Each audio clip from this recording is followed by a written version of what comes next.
What's up, everybody? I'm Jason, and you're watching Tennessee Mountain Homestead. We're out here in the shop tonight to do a couple of mods on Blackout, which is my 1967 Sears Custom 6. The modifications I'm talking about are a direct result of the 2025 Top Tractor Challenge, where I failed miserably.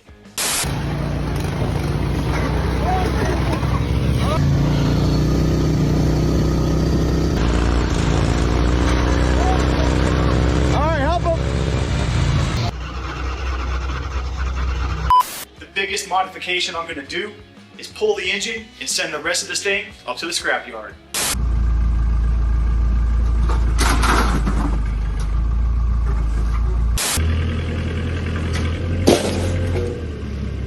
I'm just kidding, guys. One of the first things I'm going to do is build a stinger bumper off of this so that it can help it slide over large rocks and obstacles that happen to fit between the front tires. The other thing I need to address is this. This is a parking brake lever that locks, as you can see, and it actuates the rear brakes on the transaxle. I need to get rid of that thing because I need the rear brakes a lot more than I thought I was going to. I'm going to duplicate a handle much like the front brakes have, which I love that handle, it works great. I'm going to put one on this side for the rear brakes, and that way I can use them when I'm going uphill so that I don't roll back. You think that up all by yourself? Once I get those two things knocked out, we'll see what else we can get into. Let's get started.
Well, here's the finished product, and I think you guys see where I'm going with this. So, instead of having a hard corner up under here, which is what was crashing into the rocks at Good Evening Ranch, I now have a stinger bumper, a nice smooth transition-ish, so that when I come and hit a rock obstacle, hopefully it won't just crash and stop, it'll hit and go and be forced under the tractor. That is when I'm hitting stuff like that, because 99.9% of the time, I'm not driving over giant boulders. I'm up on my trail here in my backyard, and it's no problem. Plenty of ground clearance, but when I'm partying with the big boys, this might just give me the slight advantage I need. Anyway, it's raw steel. We do have some Rust-Oleum flat black, which is what the frame was painted with, but it's the kind that you have to use a paintbrush to put on. And Ethan and I are going to take a ride up to the Lowe's before it gets too late and get a paintbrush, because I want to paint this tonight so it can dry, and then it's getting late like I said, so we'll paint it and then we'll see you guys tomorrow in the morning. What's up guys? It's the next morning, and just as I said last night, I painted the bumper black once we got back from Walmart, and it's looking pretty good.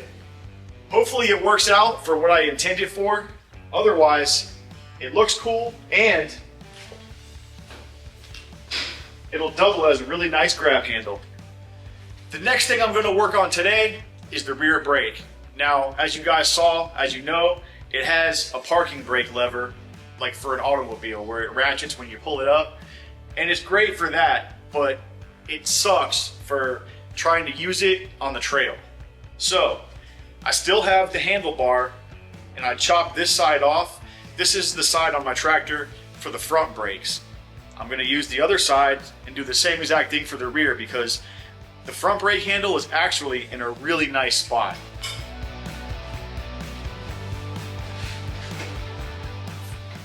As a matter of fact, when I'm driving this thing, my hand just naturally wants to be on it, and it's very rigid, and I can use it to hold on and to shift my weight and all that. So I don't think having another one on this side is going to be detrimental. We just got back from town, and I went up into an ATV supply store, and I found a nice clutch brake handle and a nice heavy duty cable that somebody had bought or ordered and never picked up. I got this stuff for less than 40 bucks, which is great, because what I was gonna use is a BMX bike brake handle that I have. This is a vintage one. You can see it's blue, anodized, and it goes to a certain pit bull brake for a BMX bike. And this is the last one I've got, so I would have really hated to use this. And also, I would have had to use it in conjunction with a regular BMX cable. And you can see there's a major difference in thickness on the cables. So, I'm super excited that I've got the actual quad or dirt bike lever, heavy duty cable, and now let's get started on making that new lever. So I went ahead and disconnected the battery cable, because down in here is where I'm working, and I've got gasoline where I fill it and electric going on in the same spot. And I'd really hate to be in here working and all of a sudden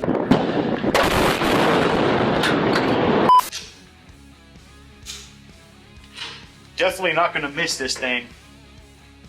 I mean, it was a cool idea in theory, but it just did not work out.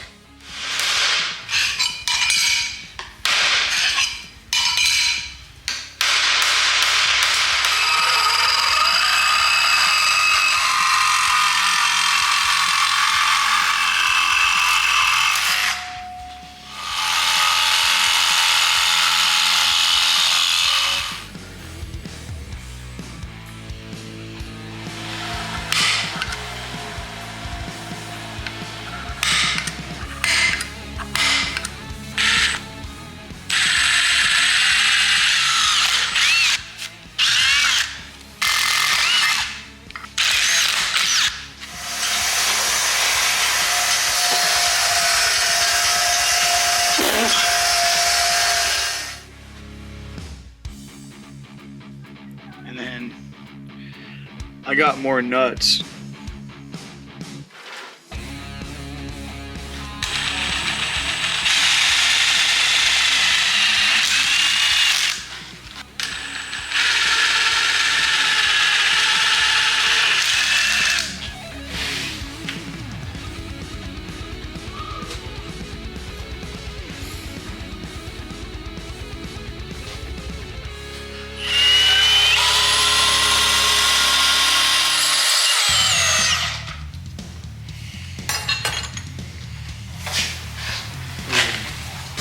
man, that needs to be like way shorter.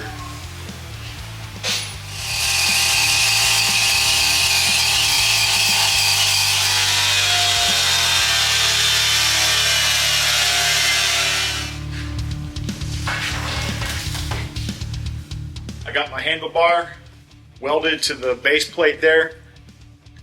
Not too bad. And then we got good penetration, as you can see on the other side. I'm gonna go ahead, now that it's cooled off, hit the base with some flat black and then move on to the brake cable.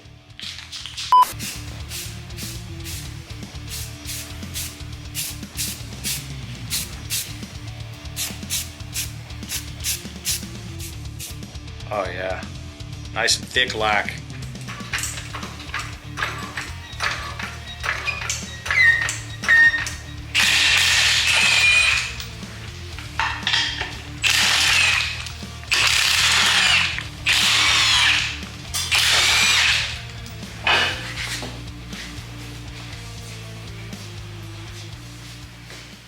I got all the old brake cable off and obviously the parking lever. So back here is the caliper mount that I made when I did this originally. And as you can see, this is still a piece of the old brake cable. And I want to retain this. I think it's about the same size as this new cable I got for it. And this new cable is way too long. So I need to cut the end off of this anyways. There's some sort of a ferrule on this for a dirt bike or whatever I don't need. Might be the slide carburetor. I don't know. I gotta cut the cable, pull the cable out of the jacket, and then I'll bolt my new handle up here, get the lever mounted, and we'll start from here and work the cable this way. And then we'll cut it to length, and hopefully everything should be all good.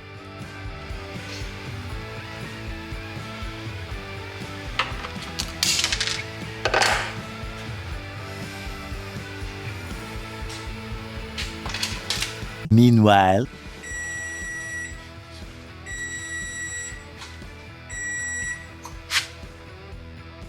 Ah yes, fresh out the oven.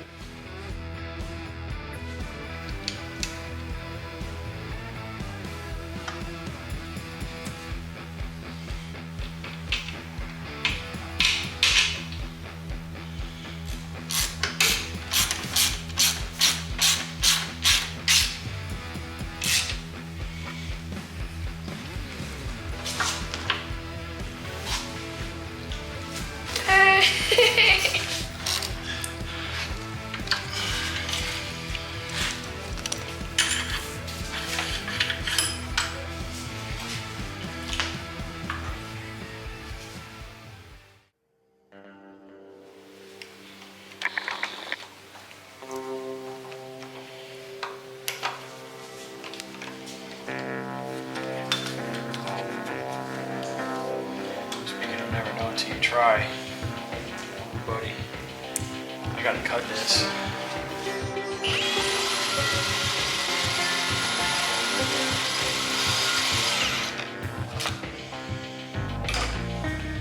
Alright, I only had one shot at this and hopefully I did it right. Push the cable back through the housing here.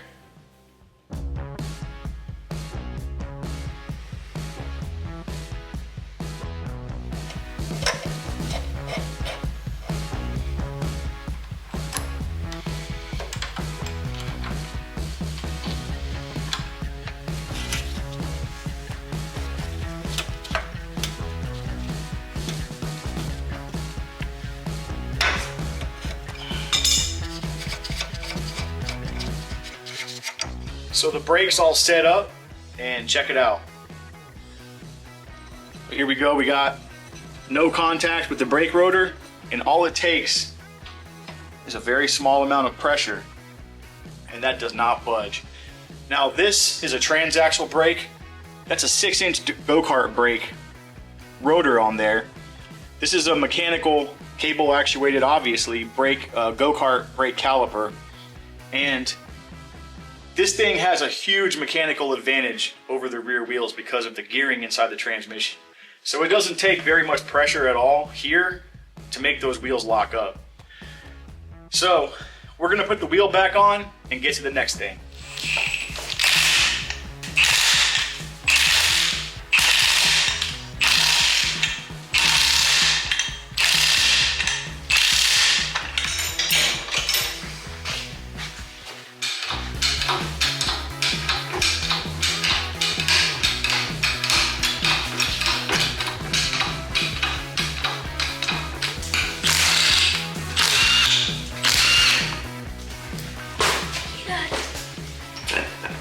Thanks, buddy.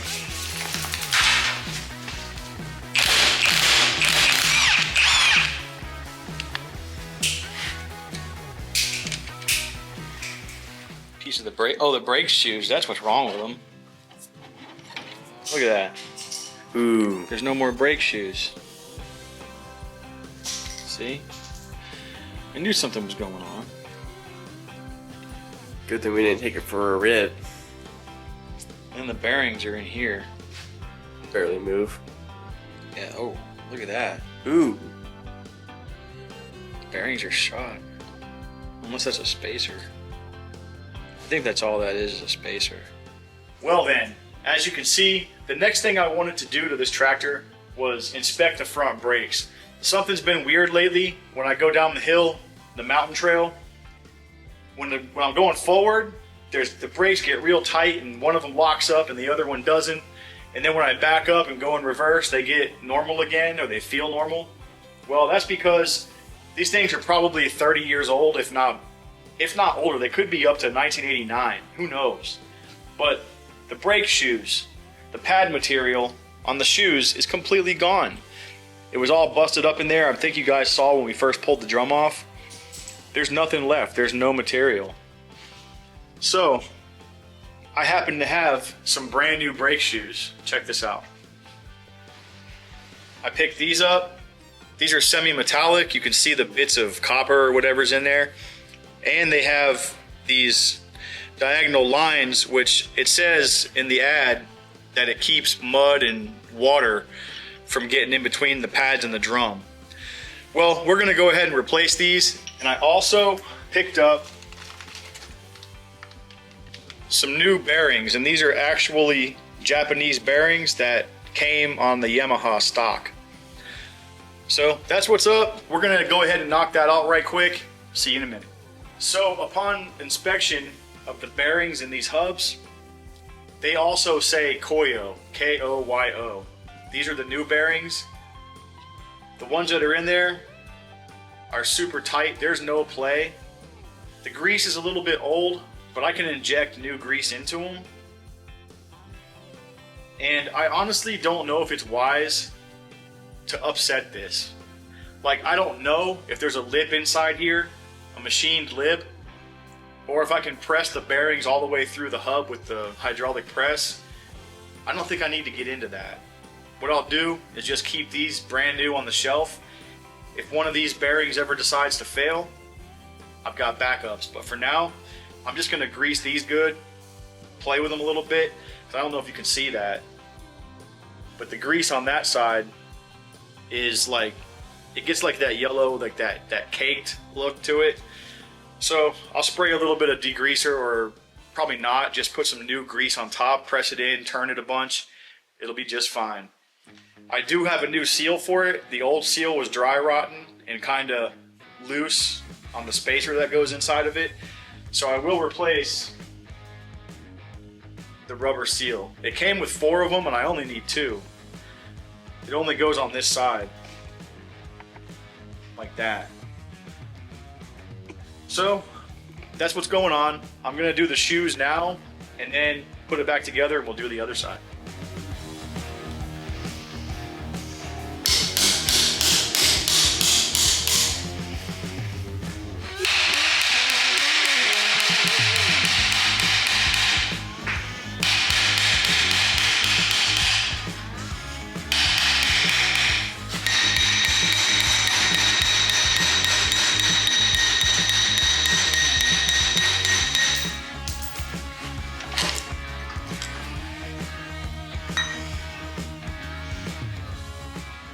Oh, there's the brake shoes. This side was the same story as the other side. So it looks like this one must have been sitting in water or something, because it's got a lot of corrosion on the axle where the other side was pristine. And also the same thing, the brake pads are completely separated from the shoes on both. So that was my problem when I was using the brakes and it was binding up and doing weird stuff. That explains a lot. So also, same as the other side, the bearings, these are not as greasy as the other ones were. As a matter of fact, that one's basically dry. But there's still no play in it, and it spins free. The outside bearing, because there's two in each hub, the outer bearing has grease in it still, and it's extremely loose. But I'm not going to upset this. There's no play in them. Same thing. I'm going to inject some grease in there, work it around, put the seals back in it, clean this up, put on the new shoes, and send it. Now, something else I noticed, there's a 10mm bolt that holds this lever. This is what actuates the brake. So somebody has adjusted this in the past to where it's tighter, because probably to counteract the effects of the shoes being worn out. I don't know. But on that side, I had to loosen up that bolt and move it all the way back, because with the new shoes on it, I couldn't get the drums back over. So that's how it works. Y'all can stick around, and Ethan might capture some more footage of me fixing this. But otherwise, I'm gonna get it done and put it back together. See you in a few.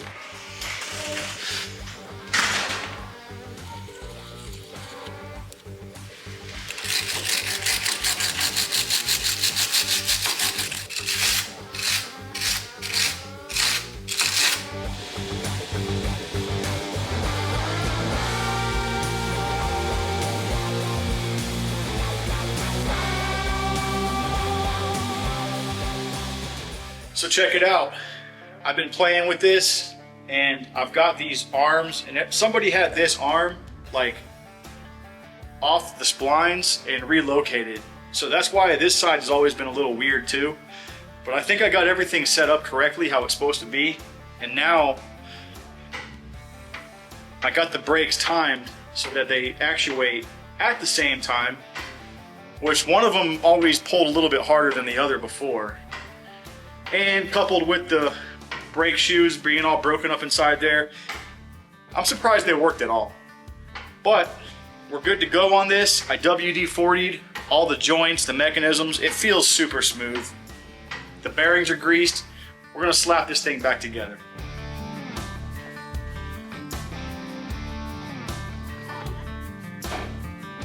Oh yeah, just like butter. We'll tighten this with a wrench so we can see when the cotter pin hole lines up. This is a new seal. Now the kit that I bought, the other seal, if you come around this way, there's another rubber seal in here, and it seals all around the hub right here. This goes into that. So I can only imagine those seals are ancient, and they probably, you know, more or less do their job, but I don't have new ones for in there. But that's okay.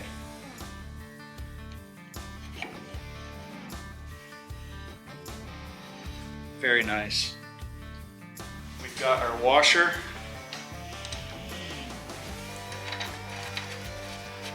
Castle nut.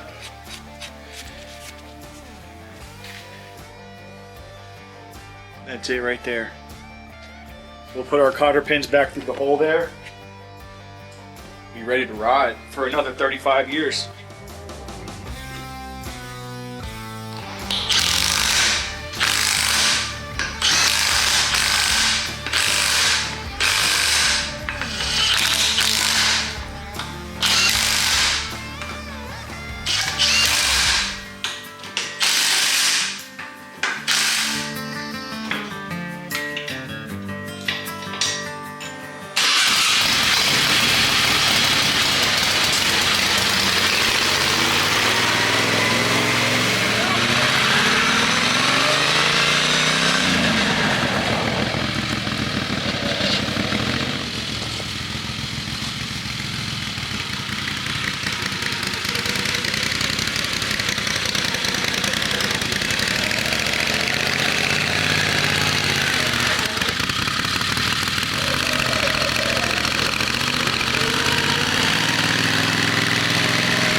See, I can stop on an incline now, where if I use the front brakes, watch what happens. See? I mean, it's common sense, but it didn't occur to me back when I put this together. So it's nice having the rear brakes for going uphill.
guys, the improvements that we made today, obviously, as you just saw, helped a tremendous amount. Having the rear brake on this lever and also having this oh crap handle helps tremendously. So I can hold on to this just like I hold on to that one and brace myself, because this thing can be a wild ride. It's absolutely a handful, and if I'm gonna master this thing or get used to riding it, I need to spend a lot more time actually riding it, because it feels like it's 2 seconds from killing me at all times. Like, you just let the clutch out too fast or give it too much throttle, and it's so visceral. It's just so nasty, but I love it. There's definitely some things left to be desired on my end, which we won't even get into right now because it's been a long day, a long couple days, and I just want to relish in the victories of the last 24 hours. Anyway, that's going to do it for the video. I hope you guys enjoyed the content. If you're new to the channel, please like, comment, subscribe. As always, my name is Jason. You're watching Tennessee Mountain Homestead. We'll see you on the next one.